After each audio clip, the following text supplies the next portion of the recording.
Good morning, everybody. Welcome to the Flow Show.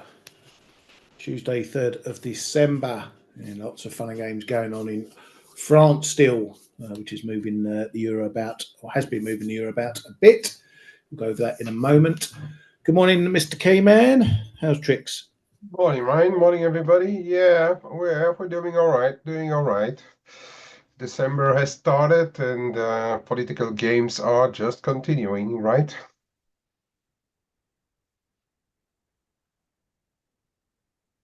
Yep, same old, same old. If there's not a political mess going on somewhere, then it's not the usual theme right now. Everywhere you look, there's political stuff going on. Right, let's get stuck into everything. China, their Ministry of Commerce has threatened to adopt necessary measures over US chip curbs, further sanctions and battles going on between the US and China. China then have banned some goods and materials that are usually used for military purposes into the US, rare earth materials, that sort of thing. So that bum fight is continuing. China not exactly looking to go down without a fight in terms of sanctions, tariffs and whatnot, and that will pick up obviously when Mr. Trump takes over. Coming over to the Riksbank, and Bremen, the Riksbank says he envisages policy rate being cut in December and the first half of next year. So that's par for the course there. They're going to continue on their easing path. A bit of data out this morning. There's not an awful lot. We had Swiss CPI coming in a touch softer on the year-on-year measure than expected at 0.7%, but was up a pip on last month. The monthly number coming in at minus 0.1% as expected and previous. The EU harmonised measure was expected to rise to 0.8% as well, but that also came in at 0.7% month on month. A bit worse though, down 0.5%.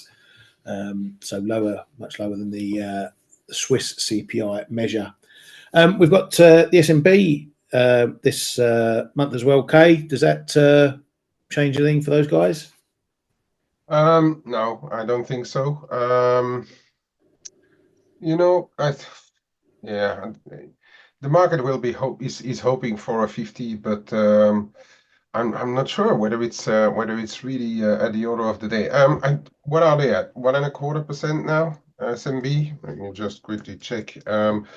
If they would cut 50, that brings them right at the overall CPI right now. So yeah, it's all possible, but I don't think it changes anything to their approach right now.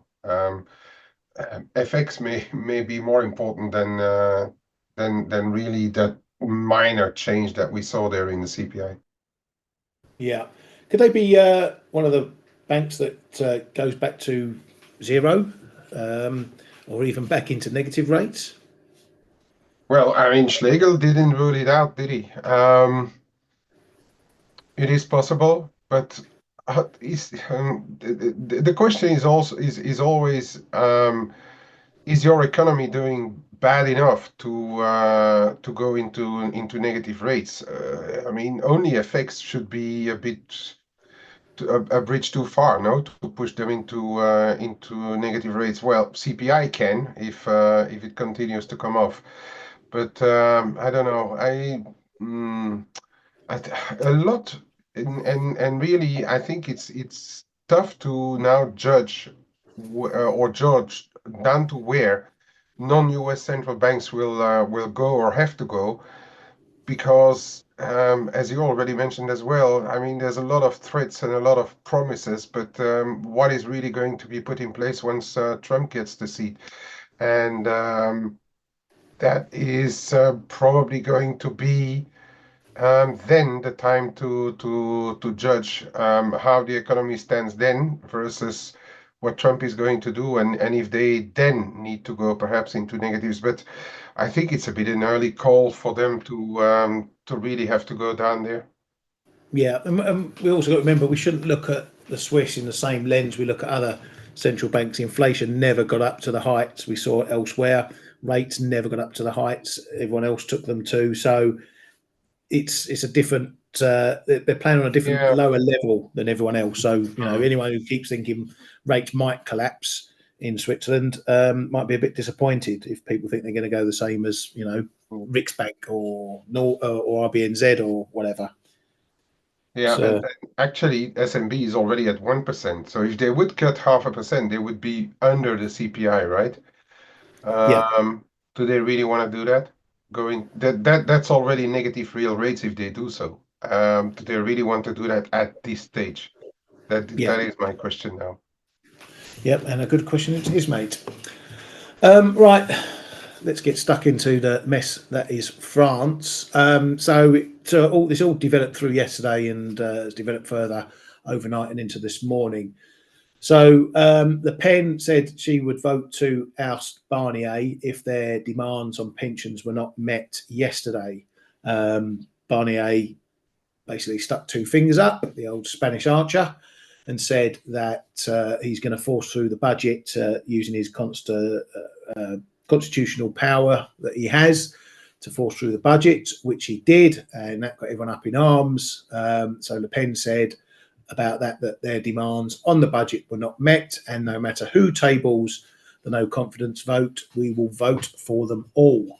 And that's set to happen potentially tomorrow. I don't know if there can be any last minute deal making done, but otherwise tomorrow France goes to a confidence vote with the very likely outcome that Barnier gets ousted from that, and then we enter another mess in terms of getting a new PM in place over there in France. The Euro seems to be already a bit bored of it, Kay, right now. Is that to be expected? I think it's more to do with the dollar if you look around the board a bit. But yeah, the market knows now what to expect. But it's I'm sell the rumor by the fact, we can call it that way. It's a bit strange because it's now 2 days in a row that the euro has been rather bought in the European morning. So I don't know this French thing, how hard will it continue to weigh? I would say it will, but yeah, it's going to be an ongoing mess in France, right? I mean, who are they going to put there? I mean, assuming that Barnier is out to come tomorrow night, who are they going to put there? I mean, none of the let's say three poles are having the same program or wanting to work with each other. It's going to be a continued drag, I would say, on the euro. So I'm a little surprised in some way that euro 2 European mornings in a row is doing better than what we may expect. Yeah. Mike asks, is the French government failing baked in for the euro? It's been baked in since July, when Macron, remember, did that snap general election that bit him on the arse, and he lost out on that one. So they've been in a mess all this time, which was it surprised me yesterday why we did get this reaction down in the euro over all this budget stuff. But when you're talking money, budgets, that is potentially something the market pays attention to. But yeah, this has been ongoing, Mike, and it's going to continue to drag on just like it is in Germany as well. So, yeah, I don't know what the outcome is either, Kay, who they put in place. No one's got a mandate to do anything over there. Are we heading for elections next July again? Yeah. What's the? Okay, in the French law, you can't call elections within 12 months of the prior one. So then the next one is July.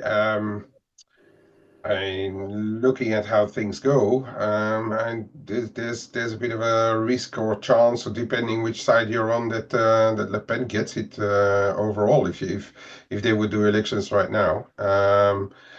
But in the meantime, I really don't know, mate. I mean, to me, it looks like one big mess over there. And we know how the French tend to react to messy situations. I am not excluding any trouble on the streets either. Before this whole thing is over.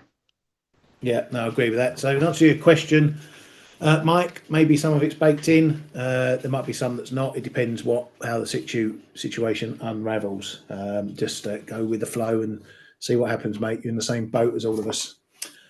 Right, over at the ECB bods, Ollie Wren says there is reason to continue rate cuts this month. ECB's Kazakhs was up again just before the show started. He was out last week and yesterday.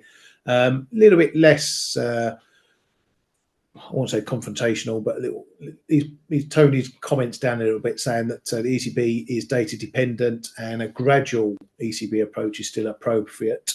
The pace and depth of ECB easing will be determined by the data and their judgment.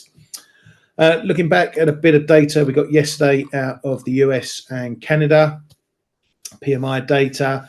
Canada saw an improvement to 52 from 51.1, so higher than expected. Was expected to pull back. It went up instead, which seemed to be making a bit of a mockery about these expectations lately.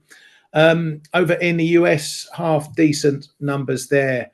From the S&P number 49.7, that's the final, so an improvement over the flash 48.8. Then we got the ISM, which again another improvement, was expected to rise to 47.7, came in at 48.4. Prices paid though pulled back somewhat to 50.3, so a little bit of disinflation in those numbers there. Employment improved but stayed negative, rose to 48.1. New orders moved into expansion. So overall, a decent-ish numbers from the manufacturing sector. In the comments, they were a little bit mixed on that one. People still seeing a bit of slowness, going through stocks and inventories. But there was one firm that said that things had looked to improve since the election, and there was a more positive theme being felt. So that was the Trump effect going through on that one. Overall, soft landing data for the US. Anything you pulled out from that data, mate? No, I think you said it all. That's about how it unfolded and what we have now. The more important one is coming tomorrow, the services. Yeah, services tomorrow. We did get some Fed heads out. Bostic saying that keeping his policy options open ahead of the December meeting. Fed's Waller says he was leaning towards a rate cut in December, or is leaning towards a rate cut in December, absent any data surprises. But then he said he could argue a case for skipping a December cut, and he'll be watching the data closely before deciding. He would support holding rates steady in December if the data shows forecasts of slowing inflation are wrong. Direction of policy rate over the medium term is clearly down. Recent data raised concerns that inflation progress was stalling meaningfully above 2%. And then this was quite a good comment.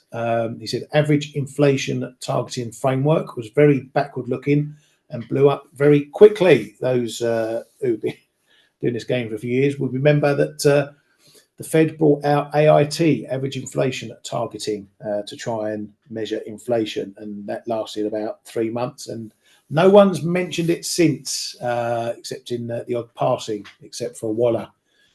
So that was one of their failed policies. Fed Williams says that he expects more rate cuts to happen over time. What Fed does with policy depends on incoming data. It's unclear where the neutral rate is right now. Kay, just going back to Waller's comments, that would suggest we're just going to be waiting for the next inflation report and to see what happens. Yeah, keeping the door open now. That is perhaps one of the messages that we need to take from it. Yeah, I think it's going to be important what's happened or who speaks next, because this today actually we have Adriana Kugler speaking on the labor market and monetary policy, and then tomorrow we have actually Powell participating in a discussion at the New York Times Deal Book Summit. I don't know whether he's going to tell us a lot, but I think we are going to know a bit more how they feel going into the labor report, CPI, and then into the meeting. We may already get a couple of hints in addition to what Wallace said. We also have Goolsby today, but he's a weather vane. He's well, I'm not really listening to Goolsby myself. No, definitely not. I'll be watching the football when he's speaking, so Hmm. no, I definitely won't be plugged into him.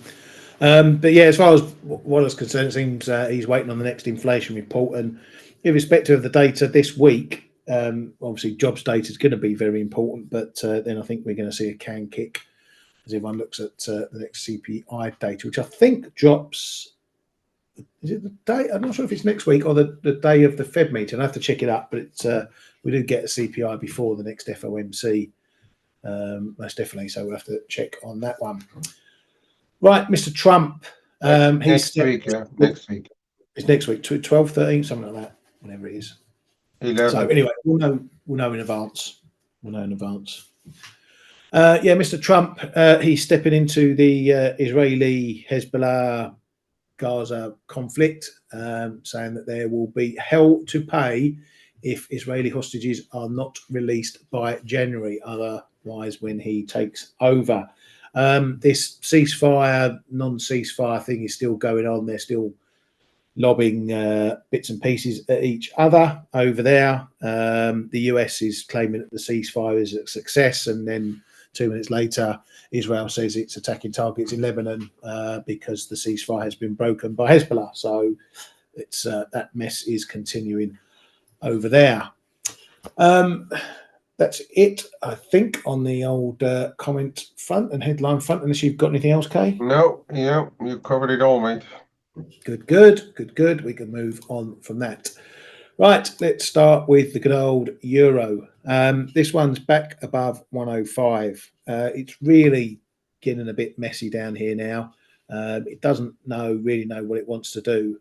So you've got to give that sort of the respect it warrants at the moment. We've had this trend move down. It's not yet looking like it's ready to stop doing that, but we're just having a bit of sideways action here. This 105 really is your main pivot level here. We need to see something decisive happening, either holding above it or holding below it. We had a little go yesterday, tried to hold below all that French news. I did actually try a little add to my shorts on this break under, but it obviously hasn't lasted. I got out of that, pretty much managed to scratch it yesterday after it came back up again. But here we are, messing around. We're messing around the top of the zone, can't get through. And that, as I said before, it's not so much a level you trade, but it's when you get price action like this, okay, you're back into 105. What are you going to do next? Well, if you run into trouble at one of these little small levels, it just shows you that the market isn't really ready to push the direction. Okay, it's not ready to zoom up to 108. It's not ready to zoom back down to 103. So really, all you can do is either try and trade the range or position yourself for a move either way, or just wait for confirmation and a bit more conviction of what's going on with the price action. I'm still short from up above, up near 106. I'm happy to keep that for now. I may start to think about bringing my stops down a little bit. But yeah, from looking at this one, Kay, it's just still a bit of a coin toss down here. Yeah, I'm actually, how should I say? I'm not changing my view on the euro as such, but and we will see what happens in the US, because yesterday as well we had these two parts trading day, where the euro ticked up higher and then in the US sold it back down. So we could have exactly the same thing happening. But I think we should now move over to trading more in the short term, at least, more the technical side than really political side, because we know what's going to happen. The market has probably already priced a fair bit of this French mess short term into the price action. So I'm actually flat on the euro dollar right now, and I'm just waiting to see what to do with it. I mean, the overall picture hasn't changed. To me, 106 figure 10, and for as long as we're below, that looks to me like the euro is still offered. If we start to move above, then the picture will really change for me, at least. And in the meantime, we're probably going to trade, I don't know, 4.5, 5.5 or so. And then with the outside boundaries a bit lower around 104 and then 106. Yeah, no, I agree with that. This is one of those times when you got a bit of a clash between the short term picture and the longer term picture. Based on the fundamentals that are going on longer term, you wouldn't be a buyer of the euro, but shorter term, intraday, you're looking at this. If it can't go down, then you've got to expect that it might be going up, and may even have a little test through 106. Positioning, positioning. I think I think a lot of people have probably already short euro, rightfully so. Still, in my opinion, if you look at the European situation versus the US versus even other countries, I mean, there's no reason to be long euros at all. But you can't fight the flows. If the market is already short and you don't find any more sellers right now, we could have a retest of the 106. Why not? Without even changing the picture at all in the medium term.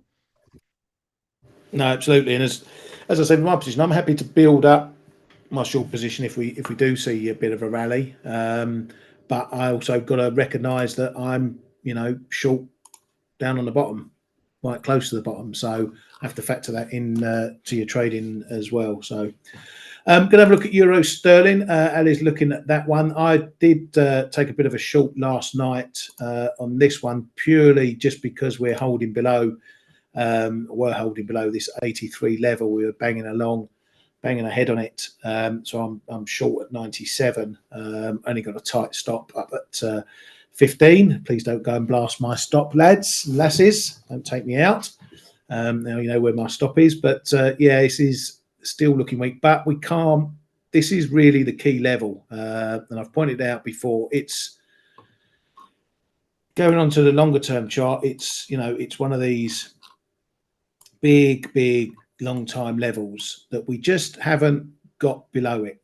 Okay, 82.76. It's a bit of sort of safety net. We've had times when we've got below it. We've had times when we've held it. The last time we were properly below it, we were breaking up above it, was way back in 2016. So it's a level that it needs to get under and hold under. If it does that, then it will potentially break this whole range. Okay, so this is a 8-year-old range. If we get a decent hold above that, then there's probably going to be further downside. At least we'll probably get to the 82 level, which is another big level on its own. But it would potentially mean this is breaking. That's not why I'm shorting this. I'm just shorting this more of a bit of a short-term trade and see where it goes if it goes. But if we're back above 83 again, then we're probably going back in the box, and we're going to see more of this sideways crap going on. The levels coming in again, 83, 35, 40, 65, 70 up in all this stuff. So this is again a bit of your pivot area. We've had a go. We've been below before. We've held below before, but again we couldn't properly get through that 82.76. So that is really the key level from this point. So Ali, if you're looking to short this one, well, you might want to join me here, but I wouldn't be betting the farm on this one at the moment. It needs to hold here first off, and as I say, get below there, or else we're going back in the box. And if you do, then maybe you want to wait to see if we get a move up to some higher levels. My Aussie Kiwi short. This one is doing okay-ish. We've got a little bit of a short-term downtrend forming since last week, so we're getting some lower highs and lower lows. So that's continuing that move we got off of this high area here. We are trying to hold below this line here, 10, 110, 15, 18, 20, whatever you want to call it, which would keep this pattern going if we do hold here. And then I'd be looking to make another low. If we don't, if we pull up short around 109.90, maybe just ahead of that 109.80 area, then that would potentially signal that we've got a bit of a bottom in play. And then, as I've been saying the last few days, I wouldn't be surprised if we did see another push up and start going through some of these lows. But for now, this is still going the right way. Technically, it's still looking okay. Happy to stay short in this one and do some slicing and dicing in some of the moves. Dollar China, that had a push up last night. We got this break above 728, which has been a bit of a level for me just to keep an eye on. And we held it. We've got support coming in pretty much all day yesterday. We held it as support. So that was a fairly bullish signal. We had a little tap overnight amid all the headlines and whatnot going on over there, to 731 area, a little poke through, but it's back below. I'm getting less and less conviction for maybe trying to short up here, because this is still going amid the headlines and everything else going on. So again, I'm just sitting on my hands. But FOMO might take over at some point, and I might need to do a little bit. But I might wait just to see if we get a bit closer to these highs. Then at least I can have a smaller trade, lower risk, rather than starting here or starting down there and trading all the way up. So still a little bit interested in shorts, but I'm losing the conviction a bit on this one. Kay, do you think we can get a bit of a blow through on this? I'm afraid we do, ahead of Trump, and then get a reversal once he's in the seat. That's the feeling it gives me right now.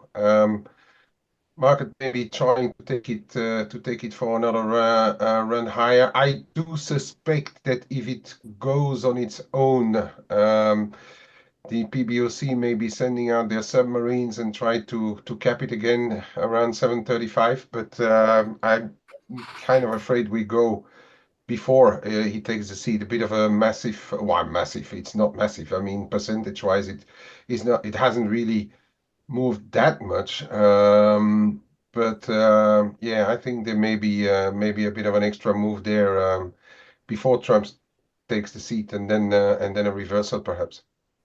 Yeah, quite possible. But I'm going to just have a quick. I know Kay likes to look at it as well, but I'm going to have a quick look at gold because it is playing a bit nicely with the levels. As I've suspected probably since last week, I think we're just going to be messing around in this range between these highs and lows for a bit. Because again, we're just finding a bit of balance, not really moving one way or another. We're stuck between this 2620s area. Couldn't quite get up to this 70s. We are sitting in the middle though. So from a longer term, from short term perspective, we're just going sideways. And unless we break either side of these two edges, then I can't see anything coming. And in the middle, we've got this potentially tighter range, 20s all the way up to 85s to look at for that one. So a bit of sideways action. It's in this one is not moving on any sort of headlines at the moment. What do you think's going on, Kay? Are we just taking a little pause, or I think is so. the market all puffed out with all the geopolitical risks and whatnot? Yeah, I think so. I think we're pausing around here, and actually this morning I just, but very shyly, and I don't want to push anything right now. Started to reload some really small long, just because that 2620 we've tried 3-4 times and it's holding.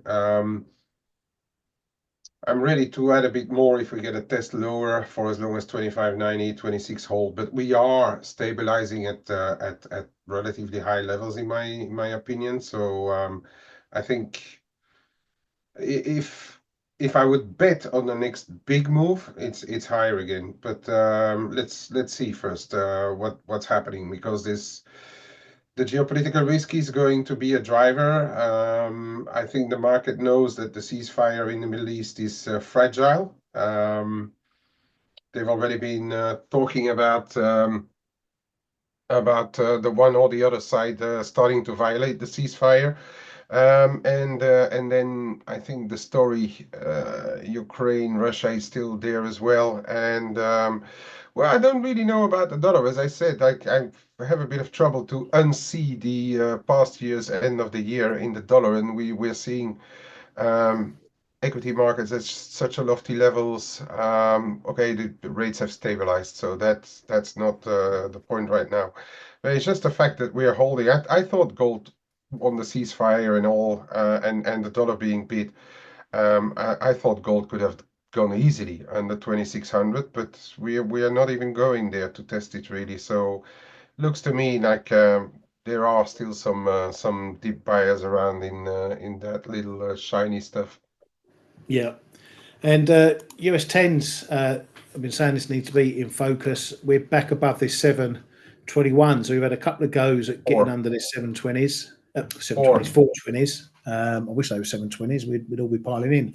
420s. So this really is, a bit of a make or break level. And the euro dollar isn't really moving the same way, because when we were breaking down, I would have expected the euro to be rallying on the back of that, but it didn't really. And then this morning we've got this move back up again. You'd expect, we're seeing dollar yen looking a bit stronger ish compared to what it was doing when yields were down here. But again, euro dollars, it seems like euro dollars out on its own a little bit at the moment, whereas the rest might be following yields, Kay.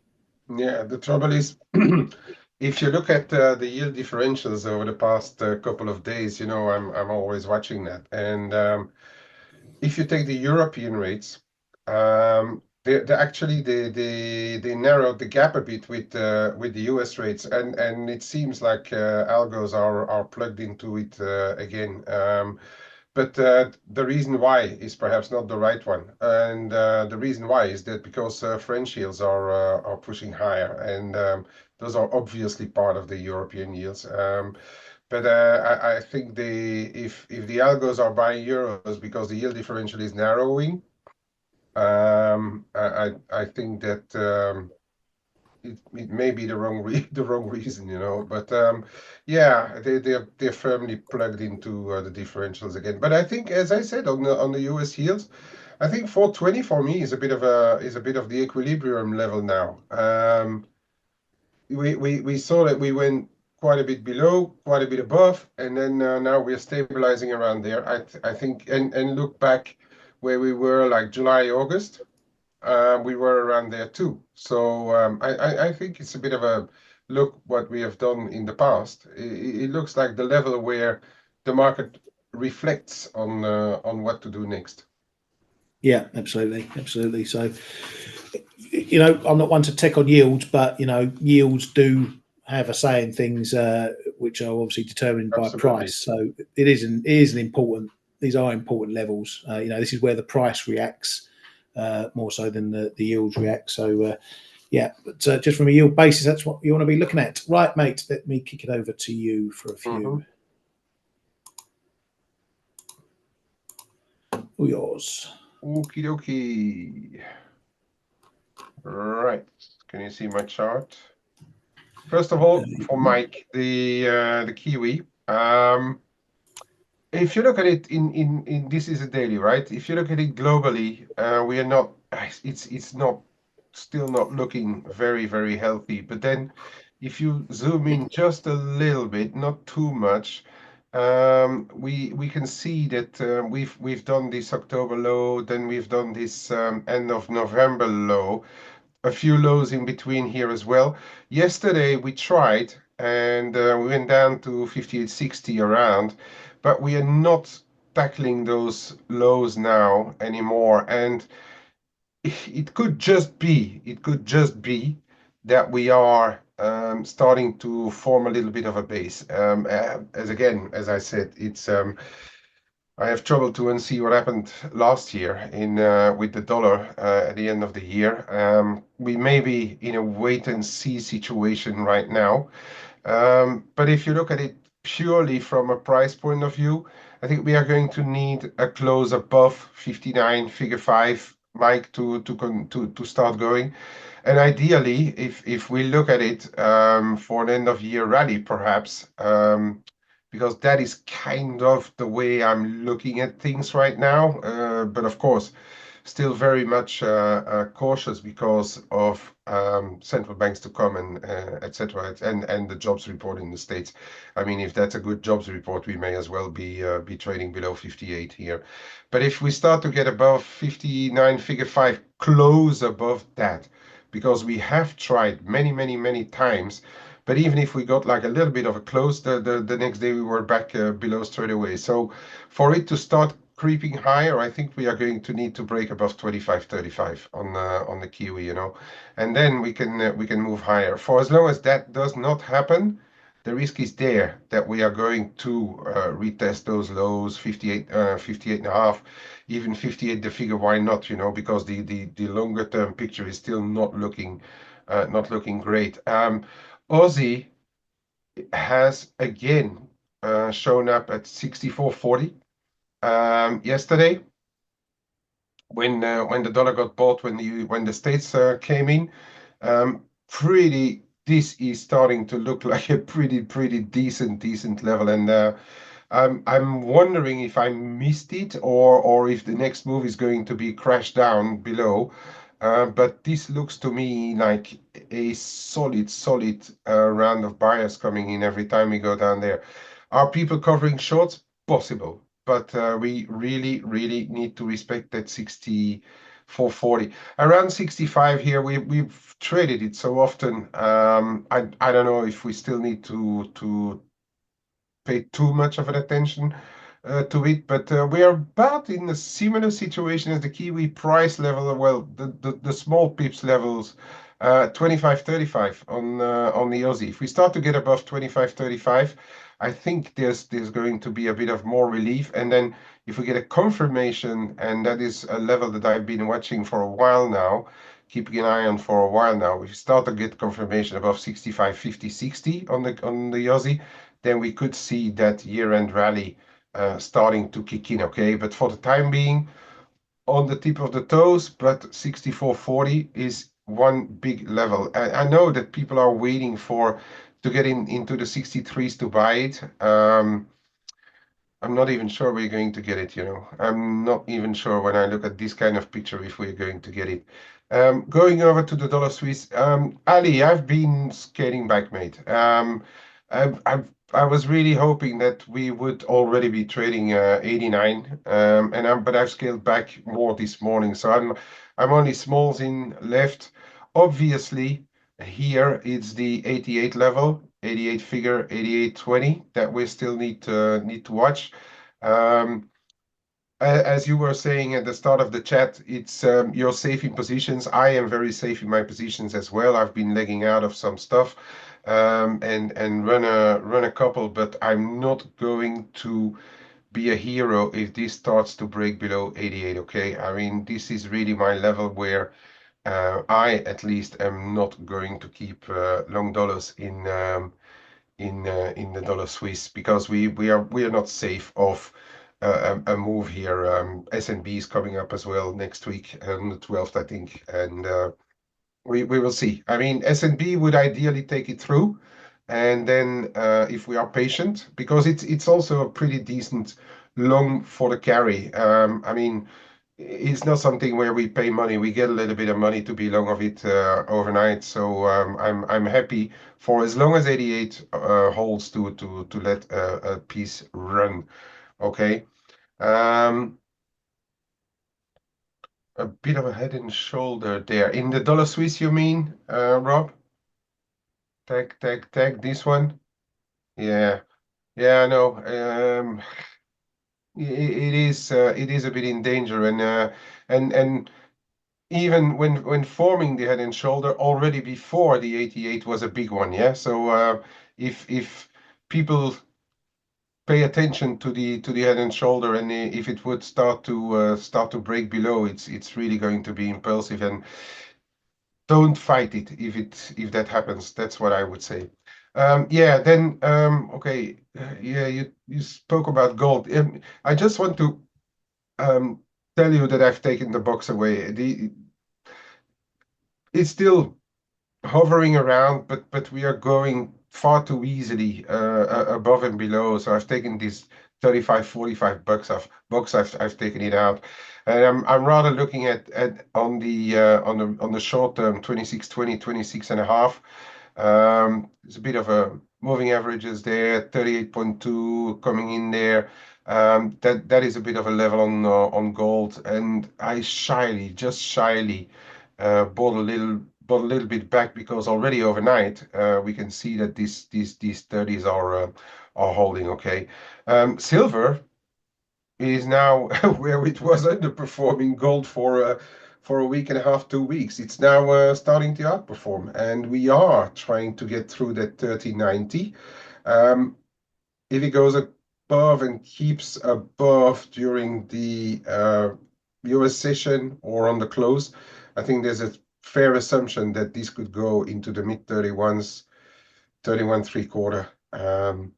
But here the box is still very, very valid, okay, because we held really twice the bottom of the box. We tagged it a number of times, also on the top side, so it's still a very valid box, anywhere between 29.65 and 30.15, and also the trendline support is coming in gradually towards the low side of the box as well. So this is really going to be or remain, I would say, a pretty interesting zone, this one in silver. What else, guys? Do you have anything else that we should keep an eye on? I can always have a look, but again, we confirmed yesterday, came very close to 162.5 on the Euro Aussie, capped again. But then, as we saw yesterday, and we're doing it again, European morning, those Euro crosses, they have a tendency of pushing back a bit higher. Twice we come in at the lows coming out of the Asian session, and twice we are pushing up a little bit in the European session. So not so sure what's happening there, but at least 162.5 is already a pretty decent level, or should I say, is still a pretty decent level on the Euro Aussie to keep monitoring. And the Euro Kiwi, sorry, we haven't really gone up there yet to that 179.30, which I'm keeping a very, very close eye on. This has been seen a couple of pretty decent rejections. Yesterday we rejected in the 178, 70, 80. Could be doing it again today. I don't know, but I'm really focusing on the upper end here. This is one of the plays where I still think that when I look at non-geopolitical risk in the markets, they should, in my opinion, find resistance on rallies and perhaps move gradually lower into year end. It's still in my head, those ones for those crosses. And if there's nothing else, I'm giving it back to you for today, Ryan. Thank you very much, mate. Yeah, that'll be it. That's all. We'll be done and dusted. Have a great day, everybody. Good day's trading, and we'll see you all bright and breezy tomorrow morning. Have a good one. Hey traders, this is Blake Morrow with ForexAnalytix. Thanks for stopping by our YouTube channel.